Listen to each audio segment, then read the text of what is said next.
ગુજરાતમાં આપનું સ્વાગત છે। રાજકોટના જંગલેશ્વર વિસ્તારમાં ડિમોલિશન પાછળ થયેલ કરોડોના ખર્ચનો મામલો। જંગલેશ્વર વિસ્તારમાં રહેતા લોકોનો ગુસ્સો સામે આવ્યો। લોકોએ કહ્યું, ડિમોલિશનના ખર્ચ બાબતે અધિકારીઓ માત્ર ખાધું નથી, જમી ગયા છે। ખાયકીના બદલે હવે જમવાનું અધિકારીઓ દ્વારા શરૂ કરી દેવામાં આવ્યું છે। કોરોના કાળમાં અમે 45 દિવસ સુધી રોજના 2 થી 3 હજાર વ્યક્તિઓને જમાડતા હતા, પરંતુ અમારો ખર્ચ માત્ર 7,45,639 રૂપિયા જ થયો હતો। મનપાએ ડિમોલિશન દરમિયાન 3 દિવસ જમાડ્યા છે। અમે 45 દિવસ જમાડ્યા હોવા છતાં અમારો ખર્ચ ઓછો થયો છે। કોર્પોરેશને મિજબાની કરવા જ ડિમોલિશન કર્યું હોવાની આશંકા વ્યક્ત કરાઈ। ડિમોલિશન દરમિયાન હરીશસિંહ સુચરિયા, પરસોત્તમ પીપળિયા, જયેશ ઉપાધ્યાય સહિતના સામાજિક આગેવાનોએ ભોજન તેમજ પીવાનું પાણી પૂરું પાડ્યું હતું। ભાવનગરનું SS ગ્રુપ બાબરિયા વિસ્તારમાં કાર્યરત જનતા ગ્રુપ દ્વારા સતત 3 દિવસ સુધી ફ્રૂટની સેવા આપવામાં આવી હતી। 23 તારીખથી લાઇટ જતી રહી હતી। 23 તારીખથી લઈ 26 તારીખ સુધી સતત બોલબલા ટ્રસ્ટ દ્વારા લોકોને જમવાનું પણ પૂરું પાડવામાં આવ્યું હતું। ડિમોલિશન પાછળ થયેલા ખર્ચાના બિલની વાતો સાંભળતા જંગલેશ્વર વિસ્તારના રહેવાસીઓ હાલ અચરજ પામી રહ્યા છે। મારું નામ મયુર લાવડિયા। શું કહેશો, જે ડિમોલેશન થયું તેમાં લાખો રૂપિયાના બિલ બનાવવામાં આવે છે કે કૌભાંડની વાત થઈ રહી છે, તમને શું લાગે? અમને તો અત્યારે અચરજ જ લાગે છે એકદમ, કેમ કે તમે 2 દિવસથી આ બધું જોતા જ હશો। રોજ નવું આવે છે। 27 લાખનું જમણવાર, પછી આ 12 લાખનું પાણી, 6 લાખના મંડપના ખર્ચા, તો અમે ચકરી ખાઈ ગયા છે। કેમ કે આ જ્યારે આ ડિમોલેશનનો ટાઈમ હાલતો હતો ને, ત્યારે અઢળક સેવાભાવી સંસ્થાઓ સેવા માટે આપવા માટે આવી હતી। જેમ કે હરિસિંહ કરીને છે ગુરુદ્વારવાળા, એની 4500 ખાલી પાણીની બોટલ આવી હતી અને 3000 કીટ જમવા માટેની આવી હતી। ત્યાર પછી SS કરીને ગ્રુપ હતું ભાવનગરનું, એની છોટા હતી ને એક ખટારો ખાલી કીટ આવી હતી। ત્યાર પછી બાબરિયામાં કરીને ગ્રુપ બહુ મોટું હાલે છે, જનતા ગ્રુપ કરીને, મુન્નાભાઈ કરીને, એ બધાએ પણ ખૂબ મોટી એની 3 દિવસ ફ્રૂટની ગાડી આવી હતી। સતત બોલબાલાવાળા જમવા માટે ડેઈલી હતા। લાઇટ વહી ગઈ હતી 23 તારીખથી, તો લગભગ 26 તારીખ લગીને બોલબાલાવાળાની ગાડી જમણવાર માટે અહીંયા હતી।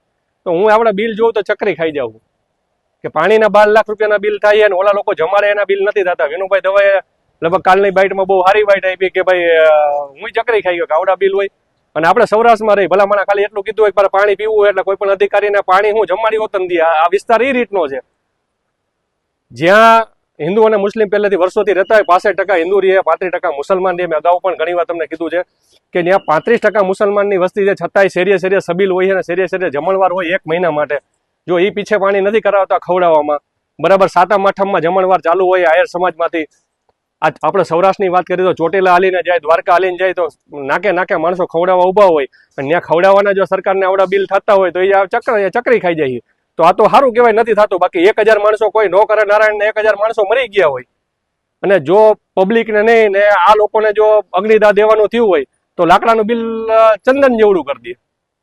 શું કે આમાં કોઈ કાર્યવાહી તો જો ભાઈ ઉપલા અધિકારી છે, અત્યારની ઉપરની બોર્ડ જે બેઠી છે, આ જે 5 જણા હોય, આપણે તો ઓછી ખબર પડે એમાં, જે સ્ટેન્ડિંગ કમિટી છે, મેયર છે, એને બહુ સારા આમાં ટૂંકમાં ધ્યાન આપે છે અત્યારે આ બાબતમાં, અને અમારા કોર્પોરેટરો પણ। તો આ બધા ભેગા થઈ અને આનું કાયમી માટેનું નિવારણ આવવું જોઈએ, કેમ કે આ બોજો આપણા બધા માટે જ છે। આ 27 લાખ રૂપિયા જો પેલા કહી દીધું હોત તો આ અમે જમાડી દેત બધાને, કોઈ પૈસા નહોત જોતા, તો સરકારી તિજોરીમાં પડ્યા રહે તો સારા કામમાં તો ઉપયોગ થાત। બાબુભાઈ મુંબઈ। શું કહેશો, જે બિલો બનનાર કૌભાંડ થયું તમને શું લાગે? કૌભાંડ થયું છે એમાં મને તો એવું લાગે છે, જે મોદી સાહેબ કહે છે કે હું ખાતો નથી, ખાવા દેતો નથી, બરાબર, પણ આ અધિકારીઓએ કાંઈ ખાધું નથી, આ સીધું જમી ગયા। હું ખાવાને બદલે જમવાનું ચાલુ કરી દીધું। અમે પણ કોરોના કાળ વખતે અહીંથી 2000-3000 માણસોને પર ડે 44 દિવસ જમાડ્યા। 44 દિવસ હું એના બિલ જોતા હોય તો હું રજૂ કરી હતી। હવે અમારે 44 દિવસ 3250 થી 3000 માણસને જમાડવાનું બિલ 7 લાખનું છે। 7,45,639 રૂપિયાનું। અહીંયા 4445 જેટલા જ અધિકારી હતા તેવું અત્યારે દેખાડી રહ્યા છે લોકો। પછી 3 દિવસ હતા, અમે 44 દિવસ જમાડ્યા છે।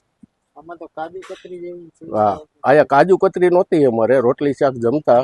હું અધિકારીઓને કાજુ કતરીની સુવિધા, હા, અધિકારીઓને આપવી પડે ને, પબ્લિકના ટેક્સના પૈસા છે ને, આ ક્યાં કોઈને ખીચા ના દેવાડે। એક બાજુ ગરીબોના ઘર પડી રહ્યા હતા, બીજી બાજુ એ લોકો કાજુ કતરી ખાધું, તો એ લોકો આ મિજબાની કરવા જ કદાચ ડિમોલેશન કર્યું હોય તો કોને ખબર। શું તમારું શું માનવું છે, કઈ રીતની કાર્યવાહી આ લોકો કરતા? આ લોકો માટે સખતમાં સખત કાર્યવાહી થવી જોઈએ. હું વિશ્વાસ છે તમને કેવું? પાસે એવું કાર્યવાહી થાય એવું લાગે તમને? લાગતું તો નથી, પણ નેહલભાઈ સુપર સ્ટેન્ડિંગ કમિટીના ચેરમેન શ્રી પીપળિયાભાઈએ થોડી કામગીરી સારી કરી છે. એના ઉપર થોડો ભરોસો છે કે કદાચ આ લોકો કાર્યવાહી કરશે, કે આ લોકોના બિલ મંજૂર નહીં કરે એવું લાગી રહ્યું છે. तो व्हाट्सएप, ट्विटर, फेसबुक, इंस्टा जहाँ भी आपका अकाउंट है, इसे शेयर बटन के द्वारा वहाँ पर शेयर करें